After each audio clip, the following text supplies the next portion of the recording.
All right, guys. So today we'll be going over a quick routine on how to do a root canal prep to pass your simulation clinic exam. Um, Now, obviously, just want to preface by saying this is only applicable to sim clinics and don't do the following steps the same way in an actual patient because there's a couple of things you need to change in terms of sanitation. Some of the steps won't be necessary in a patient. Some extra steps might be necessary in a patient. So it's a little bit different. At least in our school, we're gonna in the end of your second year in DMD or DDS, you have an endodontic exam that you have to pass where you perform a root canal on a maxillary. For us, it was a maxillary premolar. Usually it's going to be a premolar, but it was a plastic tooth and we had two canals, but we only needed to obturate and instrument one of them. So we got a 2-4, so a left upper maxillary first premolar, and we only had to obturate the palatal canal. Sorry, we only had to obturate the buccal canal. But yeah, I'll be getting into pretty much a quick way to do this. And this is just going to be a guide on like the general steps leading up to it. So some assumed knowledge is, I hope you'd already know how to do the basics of a root canal because I won't explain too much in detail of every single step. I will just kind of list it out. And it's more of a guide on what to follow. So quickly just getting into the staging in sim clinic. This is what we want to get done in the 3 hours that we have. We have to take our pre-ops. Usually, our school at least allowed us to do the pre-op radiograph and our measurements beforehand. Um, and I'll get into what the main things you're trying to get out of this pre-op is because it can set you up for a lot of success and it can help you troubleshoot some problems. The main problem that comes up is some of the canals are blocked. Like a lot of my classmates, this depends on your supply, obviously.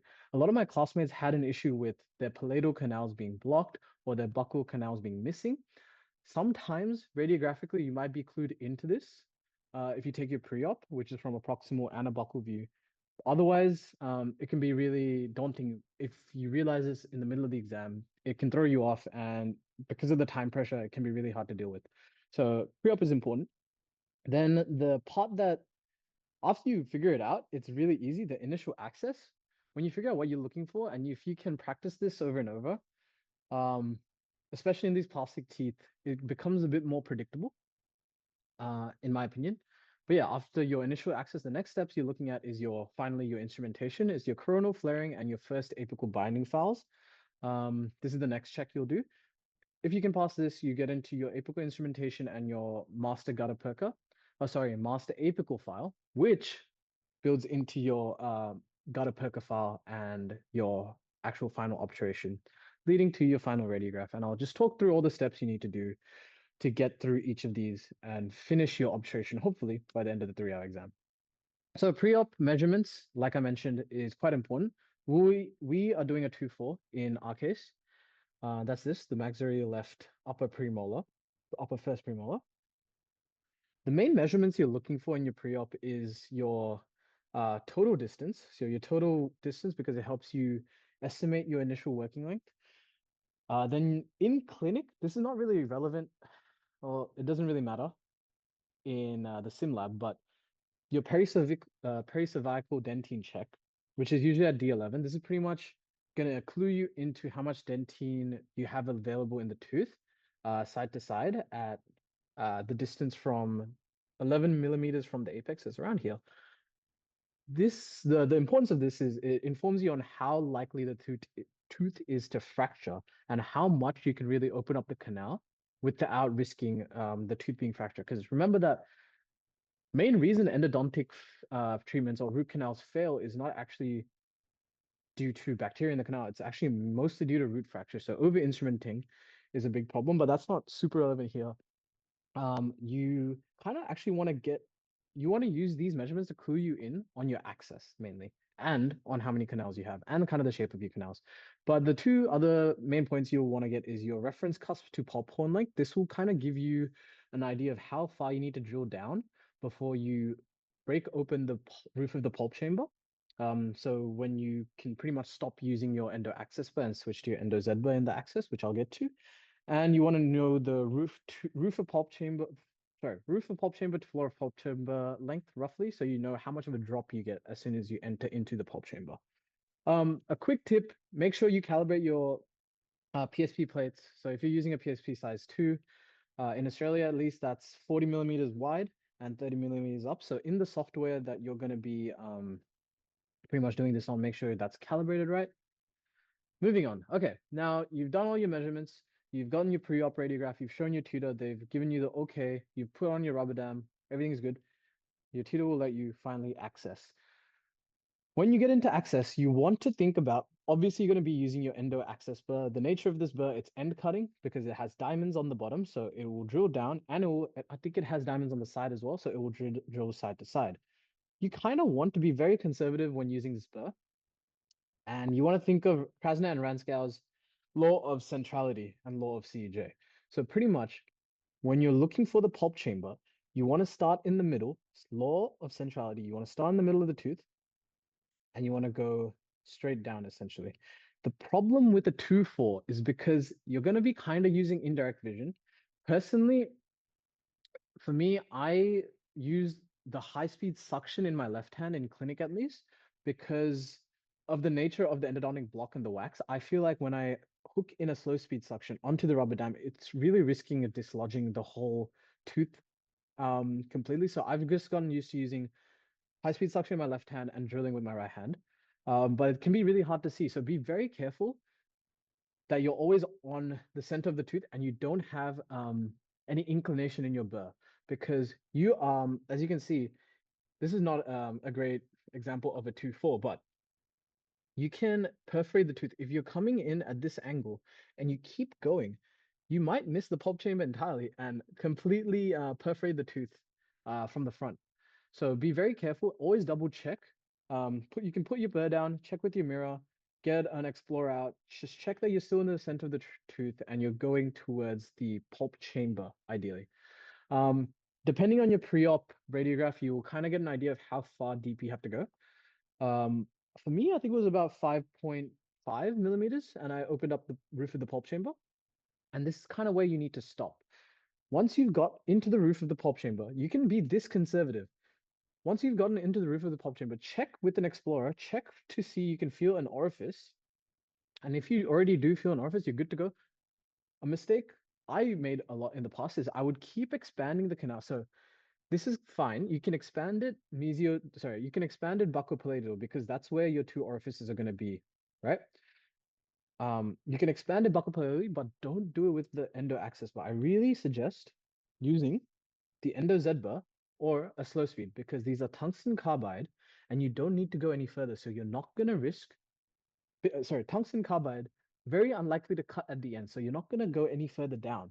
These are going to be pretty much side cutting. You're just going to use this to open up the canal. What I mean by this is when you've gotten past this roof of the pulp chamber with your endo access bar, as you can see here, once you pop this top open, now you can get your Z bar and open up the canal from the side. You don't have to risk going to a furcation. You don't have to risk going further down and opening up the floor of the pulp chamber. And what you're trying to do is you're trying to find the second orifice. Once you have the two orifices, that's the guide on how big your chamber needs to be. Ideally, your first orifice is here, your buccal orifice is here, and your palatal orifice is here. The thing about it is, the thing about finding these is the law of orifice location from Krasner and Rankau suggests that where the orifice is actually where the wall of the pulp chamber is. It's at that angle. So as long as I can open up the chamber to the orifice level, I can get straight line access into the canal. Now, it's pretty important to do that. You don't want to be smaller than this because when you put your files in, you want there to be enough space to put both files in for both canals without the stoppers getting in the way because it can be really annoying to measure out. So, yeah, ideally you open it up so it's pretty much straight line with the orifice, right? So you can see it's popped open and you're getting that straight line access. Once you do that, you run over, get 2 K files, and your K files are going to be used to check your initial working length. What you do is from your pre-op radiograph, you should have a general estimate of what your working length is. You place a stopper on your K file to that length, use a ruler ideally, and you place one file into each canal. To that length, you go take a radiograph. Now, Your radiograph will kind of look like this. Hopefully there's no crossover. Hopefully you just get two straight lines. Make sure you're tube shifting at this point because a tube shift will help you see both canals. Um, the thing is, this radiograph is a great example of being unideal, where you'll have to make some adjustments. Now, what you're aiming for with your working length radiograph is 1 millimeter short of this apex, right? This is about, I'd say, 1.5 to 2 millimeters short. And this is long by maybe a millimeter. This is long by a millimeter. Not long by a millimeter, but it's to the apex. So you want to go shorter by a millimeter, right? And the good thing about this is you can make these adjustments without taking a second radiograph.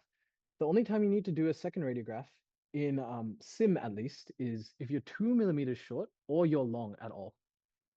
If you're more than 2 millimeters short or long, do the adjustment on the sheet of paper and take a second radiograph. But let's say this was 1.5 millimeters short, I would do the adjustment of adding 0.5. So let's say this is 20 initially. I would now make it 20.5 on my sheet and change the file, obviously, and show my tutor, but I wouldn't have to take the second radiograph. And yes, main thing to remember, you're doing this ideally 1 millimeter away from the apex because you're aiming for the apical constriction. Clinically, you won't do this step because you'll be using an apex locator most likely. So don't worry about that too much. Now, that's when you show your tutor. You show your tutor your working length and you show your tutor your access. They will give you the all goods, or if there's an issue that they need fixing up, they'll tell you. But then they'll be like, okay, all good. You're good to go to coronal flaring and FABF. This is when you first start instrumenting. Now, in our clinic at least, in our sim at least, we're using nickel titanium high flex files. And this is on a rotary motor system, obviously. It's different if you're using hand files, but I will just give you the rotary file system.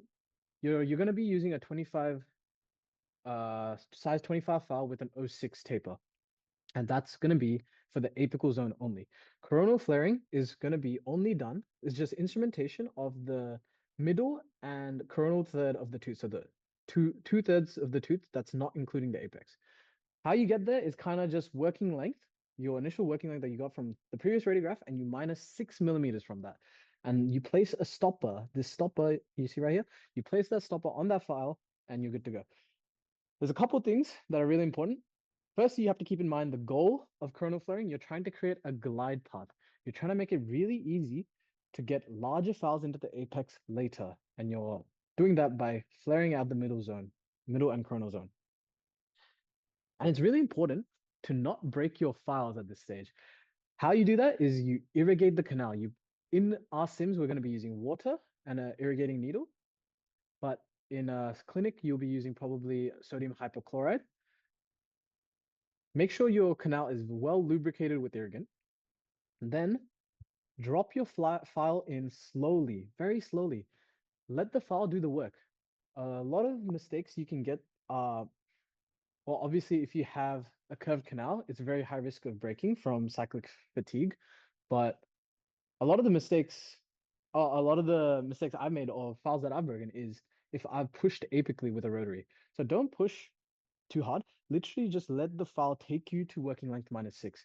It'll do the work for you. And then once you're there, you just tap and pull back, tap and pull back, tap and pull back. Also, to avoid cyclic fatigue of the file, you kind of just keep the file moving, always moving in the canal. And you should be able to get to working length minus 6 comfortably. Don't do it for too much. Once you're there, you just tap it into that length a couple times, take it out, you're done. Irrigate again, and then you do the normal patency and recapitulation procedures where you get an 8K file, you push the file all the way to working length minus 6, which is all the way up here. The 8K file, you're really just doing this to clear out any debris inside the canal, make sure it's out of the apex zone so you can re-establish with the 10K file to working length. The whole point of those two steps is just to make sure that you can still reach the working length at the apex, and there's no debris blocking you. Cool. Moving on. Then after your coronal flaring is done, you find your first apical binding file. Considering that you recapitulated your access, considering you've recapitulated your working length should be fully accessible now. And starting usually with a small 10K file, you check every time if you can get to working length firstly. And if you can get to working length, does your file have resistance there? Is your file binding at working length? And you keep going up in size. So you go from a 10, and if it doesn't bind, you go to a 12.5, sorry, or you can go to a 15, and you should get binding eventually. Ideally in Sim Clinic, or what I got was I got binding at 20K. Initially, I thought I got it at 20, but when I checked radiographically, it was long of the ideal working length. So I went up a size and it was actually perfectly at 20, perfectly at working length at a 20K file. Now, if you get to that point, you retake your radiograph here. Again, this is the same radiograph. I'm just showing it. This is obviously not my radiograph. I'm just showing it for context. So don't go by this.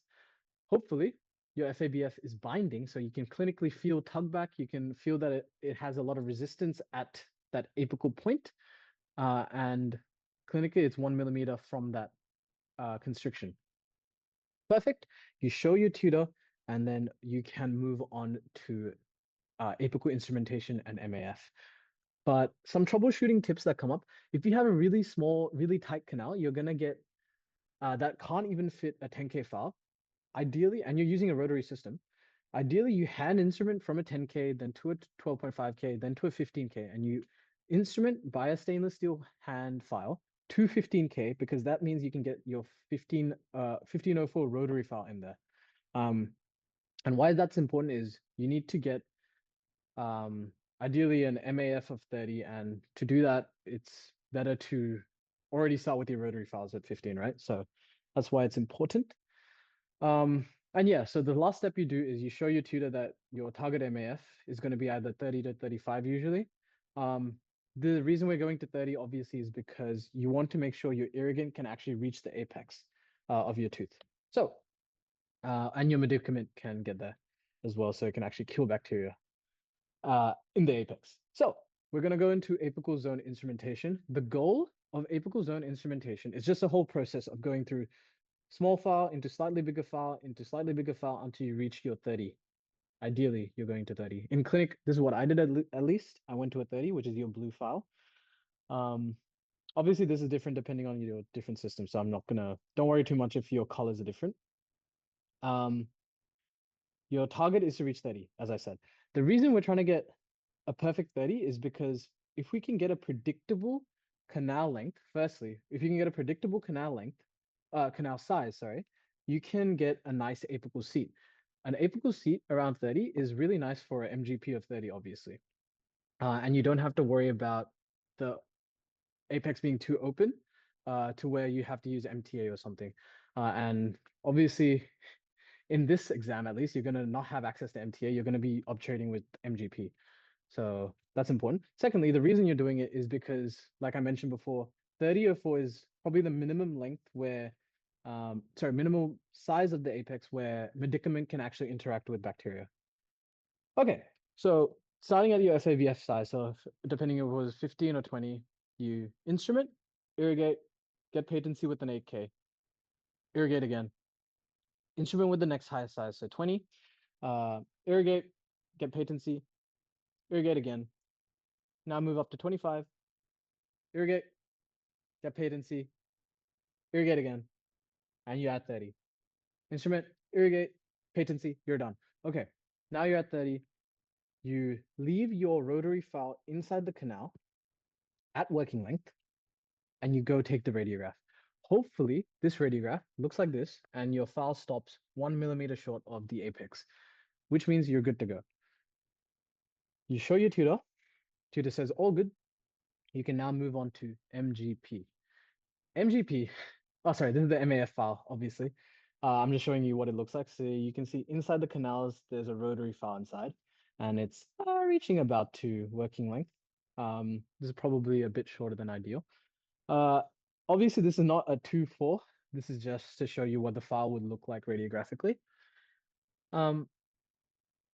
And yeah, if your MAF file is short, you'll likely haven't instrumented well enough. So just go back, try re-instrumenting again, go through that same list that I just mentioned before. If it's long, that means there's no point taking a radiograph again, because if your MAF file is wrong, that means you've over-instrumented. You've instrumented past the apex. So that means your apical seat is open. You're gonna have to probably use MTA because MGP is unlikely to fit unless you go upper size. But yeah, please try avoid over instrumenting the apex. It's better to be short because you can just slightly re-instrument again. It's better to under instrument because you can instrument again. Yes. Um, if too long, yes, there's some things you can try, which is usually trimming your MGP, which we'll get to.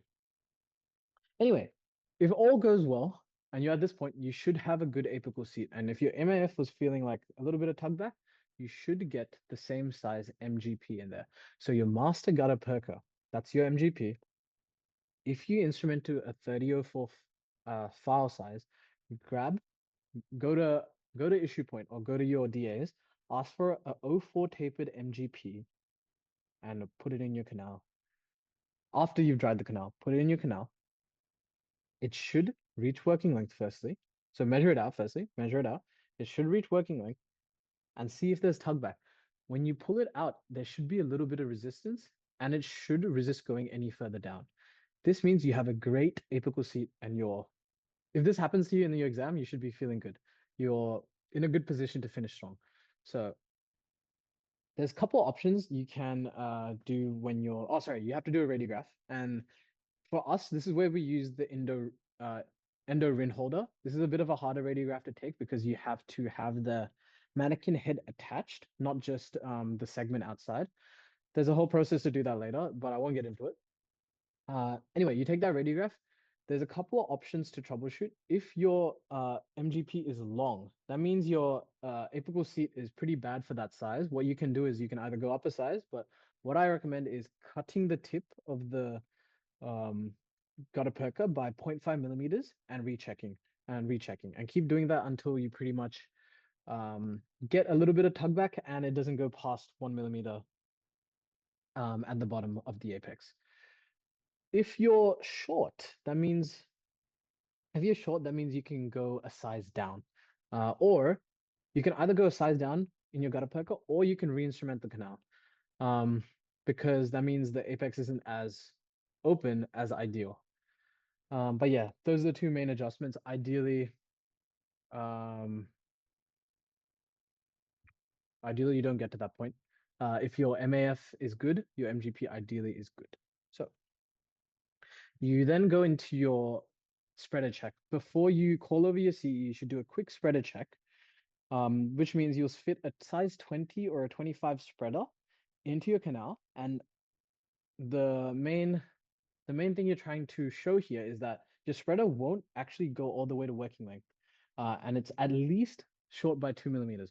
What I found is when you instrument with the when you instrument with the oh 04 taper rotary instrument, um, it's actually hard to get the spreader even to here. My spreaders usually end up short by 5 or 6 millimeters, and that's fine. I've heard at least my tutors say it's fine. Um, but it's just to show that you're not actually going to full working length. Because if you're going to full working length with your spreader, that means your MGP is not getting good apical seal.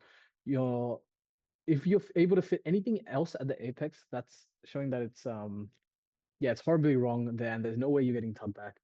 And you might have to consider a different obturation technique than cold lateral compression, which is what we're going to be doing. Okay, so done your spreader check, good to go. You can now you're good to go to your final result. Before you get here, you can consider multiple ways of obturating. The ways we've been taught is single cone or lateral condensation or warm gutter perker backfilling. The thing with warm gutter perker backfilling is you won't have access to it in the exam. At least our exam, we won't have access to it, but it helps in certain scenarios, and for some people, it's faster. Single cone, you might be able to get away with it if you apply enough sealer to the bottom 2/3 of your MGP, and there's no way you can get a spreader in there. If your instrumentation is perfect, honestly, you might be able to get a single cone obturation, especially in these plastic teeth. Which is what I almost got. I could fit one accessory point in. So speaking of accessory points, the next thing you can do is a lateral condensation.